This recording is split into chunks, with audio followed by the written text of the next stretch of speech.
Olá e bem-vindos! Hoje a gente tem em mãos uma lição de estudo bíblico que aborda uma questão fundamental. Como que uma crença, uma ideia, deixa de ser algo abstrato e se torna uma força que transforma de verdade o caráter de uma pessoa?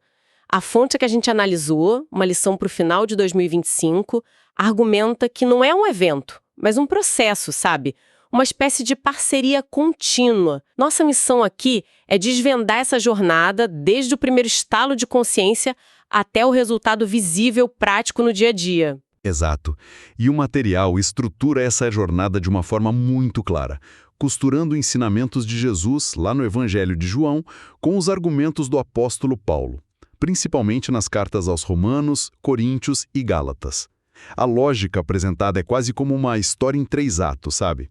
O primeiro é o despertar, a obra inicial do Espírito. O segundo é o desenvolvimento dessa relação, através do que o texto chama de testemunho e intercessão. E o terceiro ato é o resultado, a manifestação externa dessa mudança interna. Certo. Então, uma estrutura de 3 atos.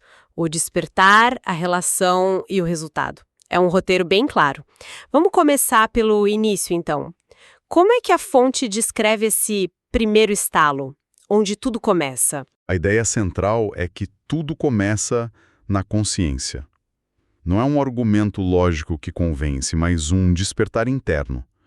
O texto se apoia muito na promessa de Jesus, em João 16, de que o Espírito viria para convencer o mundo do pecado, da justiça e do juízo.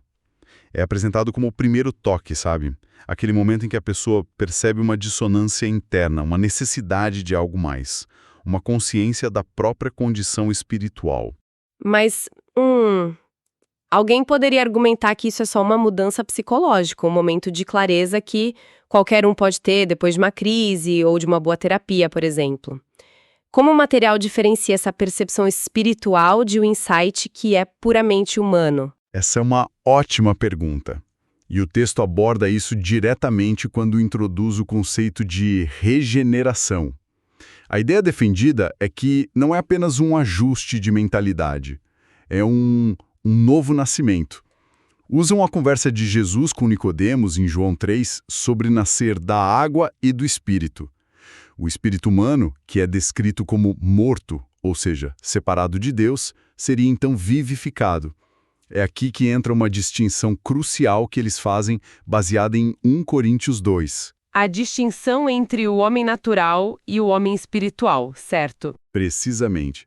O argumento é que, para o homem natural, a pessoa que não passou por essa regeneração, as coisas de Deus soam como loucura, como algo ilógico. E não por falta de inteligência, né? Mas por falta de uma frequência para sintonizar. A regeneração, nessa perspectiva, não é só uma mudança de status de não crente para crente, mas a instalação de um novo receptor. Uma habilidade de perceber uma dimensão da realidade que antes era, invisível. É uma mudança fundamental na percepção. Entendi. Então, não é só mudar de ideia. É como ganhar um novo sentido. E isso me leva a pensar. Se a regeneração é o início, o que acontece depois? É um evento único ou é um processo? Porque o material fala de uma pedagogia do espírito. Isso soa como um aprendizado contínuo. Exatamente. A regeneração é a matrícula na escola, por assim dizer. A pedagogia é o curso em si. O Espírito Santo assume o papel de professor, de guia. Eles citam a promessa de Jesus em João 14. O Consolador vos ensinará todas as coisas. E isso leva ao que o apóstolo Paulo, lá em Romanos 12, chama de renovação da mente. E essa renovação é apresentada como um processo ativo, sabe? De desaprender e reaprender, de confrontar filosofias e ideias do mundo com essa nova percepção. E como é que esse curso funciona na prática? Como essa mente é nutrida, renovada no dia a dia? O texto é bem claro nisso. Ele conecta essa renovação a disciplinas como a oração e o estudo das Escrituras. Não é um processo passivo de sentar e esperar a iluminação, entende? E para descrever como o Espírito atua nesse processo, a lição usa uma metáfora muito bonita. Ele é voz e luz. Como voz, Ele fala ao íntimo, trazendo sabedoria, revelação. E como luz, ele ilumina o que a fonte, citando Efésios, chama de os olhos do nosso coração. Olhos do nosso coração, eu gosto dessa imagem. É mais poética do que literal, imagino. O que eles querem dizer com isso? Sim, e o material de apoio faz questão de aprofundar. A palavra grega para coração aqui é cardia, que não se refere só às emoções, mas ao homem interior, o centro do nosso ser, da nossa vontade, do intelecto. Então, os olhos do coração seriam o centro da nossa percepção espiritual. É a faculdade interna que, quando iluminada pelo Espírito, passa a compreender verdades que antes não faziam sentido, como a tal esperança da vocação e as riquezas da herança que o texto menciona. É a capacidade de ver o propósito por trás da vida. Ok, então o primeiro ato é esse despertar, que abre um novo canal de percepção e aprendizado. Isso estabelece uma conexão. Se a conexão está estabelecida, a próxima etapa lógica seria a comunicação, certo? Imagino que seja para aí que a discussão avance. É exatamente para onde vai. A partir de uma base sólida em Romanos capítulo 8, a lição explora duas formas principais dessa comunicação contínua. A primeira é o Espírito falando com a gente. A segunda é o Espírito nos ajudando a falar com Deus. Vamos começar pela primeira. O Espírito falando com a gente. Como isso se manifesta? A palavra-chave aqui é testemunho. O versículo central é Romanos 8,16. O mesmo Espírito testifica com o nosso espírito que somos filhos de Deus. Se a obra inicial desperta e regenera, o testemunho traz convicção, segurança. É uma confirmação interna, uma certeza que não depende de provas lógicas externas, mas que é sentida no homem interior, que a gente acabou de mencionar. A expressão filhos de Deus é tão comum em contextos religiosos que às vezes pode acabar perdendo o impacto, né? A fonte oferece algum contexto cultural ou histórico para dar mais peso a essa frase? Oferece sim, e é uma analogia fantástica. O material de apoio mergulha no conceito legal de adoção no Império Romano. Naquela cultura, a adoção era um ato jurídico extremamente sério. Um filho adotado era, legalmente, cortado de todos os direitos e dívidas da sua família biológica e ganhava de forma irrevogável todos os direitos de um filho nascido na nova família. Ele se tornava herdeiro pleno com o mesmo status de um filho biológico. Uau! Isso muda completamente a perspectiva. Não é uma metáfora sentimental, é um termo jurídico. Deixa de ser escravo para ser herdeiro. Exatamente essa é a implicação. O texto de Romanos diz que a gente não recebe mais um espírito de escravidão para outra vez estarmos em temor, mas sim um espírito de adoção. E a consequência direta é a libertação do medo. Um escravo teme o Senhor, mas um filho tem acesso, tem intimidade. Essa convicção de pertencimento, de ser um herdeiro legal e não apenas um servo, é o testemunho que o Espírito traria ao espírito do crente. Certo, isso cobre a comunicação de Deus para nós. E a outra via? Você mencionou que o Espírito também nos ajuda a falar com Deus. Muitas vezes a dificuldade é justamente essa, né? Não saber o que dizer ou como orar. E a lição aborda exatamente essa fraqueza. A segunda ação é a intercessão. A ideia baseada em Romanos 8 é que essa ajuda vai muito além de nos dar as palavras certas.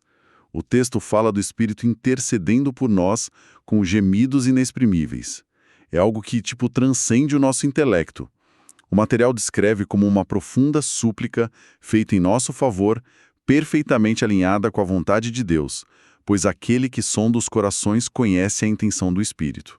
Então, mesmo quando a nossa mente está em branco ou confusa demais para formular um pensamento, a comunicação não é interrompida. Essa é a essência da ideia. O crente não depende só dos seus próprios recursos, intelectuais ou emocionais, para orar. O material de apoio resume de forma brilhante. Quando as palavras nos faltam, o Espírito Santo ora com e por nós. Eles citam até um versículo de Provérbios que diz: "O espírito do ser humano é a lâmpada do Senhor, a qual examina o mais profundo do seu ser." A imagem é que o Espírito Santo usa essa lâmpada interna para entender nossas necessidades mais profundas e apresentá-las a Deus de um jeito que nós mesmos não conseguiríamos. É uma parceria até no nosso momento de maior vulnerabilidade. Ok, então se o Espírito estabelece essa linha de comunicação interna, dando certeza da nossa identidade e até nos ajudando a orar, parece que o homem interior está bem amparado. A consequência lógica seria que essa transformação interna começasse a transbordar, a se manifestar externamente. Essa é a direção do terceiro ato? Perfeitamente colocado. O foco muda da comunicação para a edificação e, finalmente, para o fruto. A lição primeiro aborda um tópico que é, para muitos, um pouco controverso: a oração em línguas estranhas. Certo, um tema complexo. Como a fonte o insere nessa lógica de edificação? A abordagem é bem específica, baseada em 1 Coríntios 14. O texto reconhece a complexidade, citando o próprio apóstolo Paulo. Porque, se eu orar em língua estranha, o meu espírito ora bem, mas o meu entendimento fica sem fruto. A interpretação apresentada é que, embora o intelecto racional não participe, o espírito da pessoa é fortalecido. A fonte chama essa prática de um extraordinário recurso de edificação espiritual que age diretamente no homem interior, renovando a fé e fortalecendo-o com poder. É visto como uma forma de edificação que contorna a mente consciente. Entendi a perspectiva. Uma edificação que não passa pelo filtro da razão. E depois dessa edificação, mais, digamos, particular, para onde a lição nos leva como o grande final dessa jornada? Qual seria o ápice? O ápice, segundo a fonte, é a manifestação do fruto do Espírito, descrito lá em Gálatas 5. Este é o resultado final, a prova visível e relacional de toda essa obra interna que a gente veio discutindo. É aqui que a transformação deixa de ser só uma experiência interna e se torna algo que impacta os outros. E essa lista de virtudes do fruto? Me parece que a grande questão aqui é: elas são uma lista de metas a serem alcançadas com esforço? Um tipo de checklist de bom comportamento? Ou são algo diferente? Essa é a pergunta-chave. E a resposta é o que amarra toda a lógica da lição. A fonte enfatiza que não se trata de uma lista de tarefas para o autoaperfeiçoamento. A palavra fruto é deliberada. Fruto não é algo que se constrói, como um prédio. É algo que cresce como resultado de uma vida que flui da árvore. Se a árvore está saudável e conectada à sua fonte de vida, o fruto aparece naturalmente. Então, se uma pessoa percebe uma falta constante de paciência ou de paz, por exemplo, a lição sugeriria que o problema não é falta de força de vontade, mas talvez uma desconexão com a fonte, com o espírito. Mansidão e domínio próprio são apresentadas como o caráter de Cristo se manifestando através da pessoa. O texto define que viver e andar no Espírito é essencialmente cultivar as condições para que esse fruto cresça. Não é sobre tentar ser mais paciente, mas sobre permanecer conectado à fonte da paciência. Isso faz todo o sentido dentro da jornada. Começa com uma conexão, essa conexão permite uma comunicação, e essa comunicação nutre uma vida interior que, por fim, gera um resultado externo visível. Do despertar inicial ao fruto final, tem um propósito maior, que é glorificar a Cristo. E o objetivo último é uma união tão profunda que, citando outra passagem de Coríntios, o que se ajunta com o Senhor é o mesmo Espírito. É a comunhão, a palavra-chave do início, em seu estado mais pleno e transformador. Certo. Então, se a gente for amarrar tudo isso, a grande jornada que a lição descreve é a resposta para aquela nossa pergunta inicial, né? Como a crença se torna prática. O argumento é que isso acontece através de um processo contínuo, iniciado e sustentado pelo Espírito. Primeiro, despertando uma nova percepção. Segundo, mantendo uma comunicação íntima que nos dá segurança e nos ajuda em nossas fraquezas. E, finalmente, culminando em uma transformação de caráter que não é forçada, mas que cresce de dentro para fora. Perfeita síntese. A ideia central da fonte é essa parceria dinâmica e transformadora. Não é um evento único, mas um processo que envolve todo o ser, da mente e da consciência até as ações e reações do dia a dia.